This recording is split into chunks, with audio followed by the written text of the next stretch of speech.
While I cover a lot of Street Fighter and Marvel vs. Capcom on this channel, I thought it was time to pay respect to another fighting game series that I love, Tekken.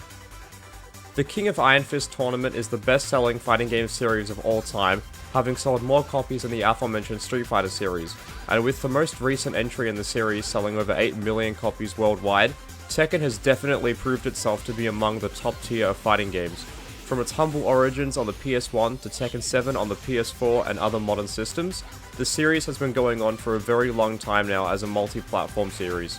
However, it wasn't always like this, as Tekken, along with other Namco games like Time Crisis, were always exclusive to PlayStation consoles. Tekken 3 was one such game that was exclusive to PlayStation, never being ported to any other home system.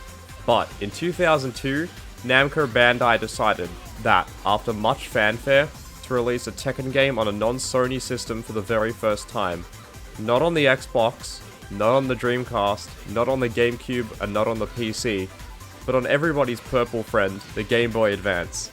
Let's dive into this journey of portable fighting action and remember Tekken 3's GBA port, Tekken Advance. Tekken Advance contains 9 modes for you to play. In order to play multiplayer, you need a handy GBA link cable that's used to link 2 GBA systems together to allow for multiplayer over 2 devices. I couldn't get this working in my emulator, but Versus Battle is the standard versus mode found in other Tekken games. Arcade mode is also standard, consisting of 9 stages against various AI opponents with Heihachi as the final boss. I went through this mode with Hwoarang on the standard difficulty, and while starting off easy, it gets pretty challenging the more you progress, as the AI really loves to read your inputs and block perfectly.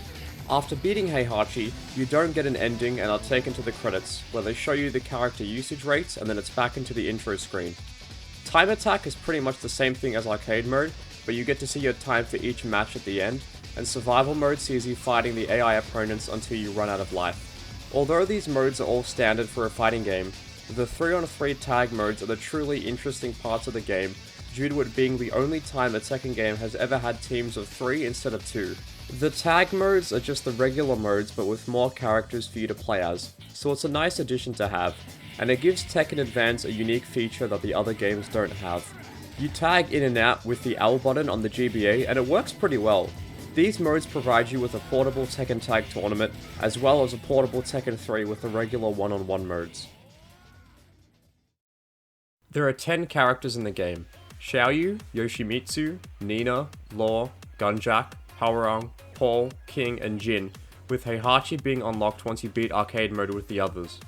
While not featuring all the Tekken 3 cast due to memory constraints, the characters on offer play mostly identically to how they functioned in Tekken 3 on the PS1, save for the fact that Tekken 3 is a 4-button fighter with Advance only having 2 attack buttons. This different control scheme is part of what makes this game different from the other games in the series, and even though there are fewer buttons, the core Tekken experience is kept intact the whole way through, right down to the stages and music.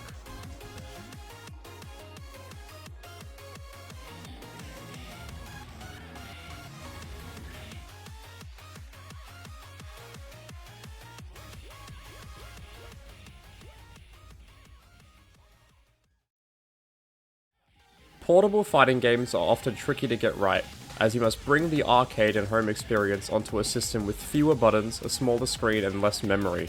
Luckily, Namco was able to do Tekken justice with this game, and critics at the time agreed. The game has an 82 on Metacritic, giving it the same score as games like Pokemon Ruby and Mega Man Zero, and a higher score than other beloved games like Kirby, Nightmare in Dreamland, Pokemon Fire Red and Leaf Green, Mega Man Battle Network, and Kingdom Hearts Chain of Memories. While not as successful as its competitor, Street Fighter Alpha 3 Upper, due to that game having more content with a total of 37 characters, which is insane for a GBA game, Tekken Advance is an often forgotten entry in the Tekken series that is fun for a few rounds to kill some time with, or to mess around with the 3-on-3 modes. The sprite work is amazing for the GBA and the game runs really smooth. I'm pretty sure it runs at 60 frames a second as well, which is awesome. I made this video for 2 reasons.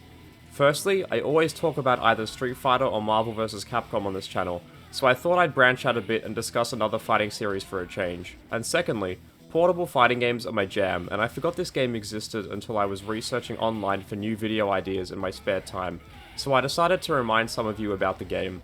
Hopefully you learned something about Tekken Advance for the first time, or had fun remembering a game that you used to play back in the day.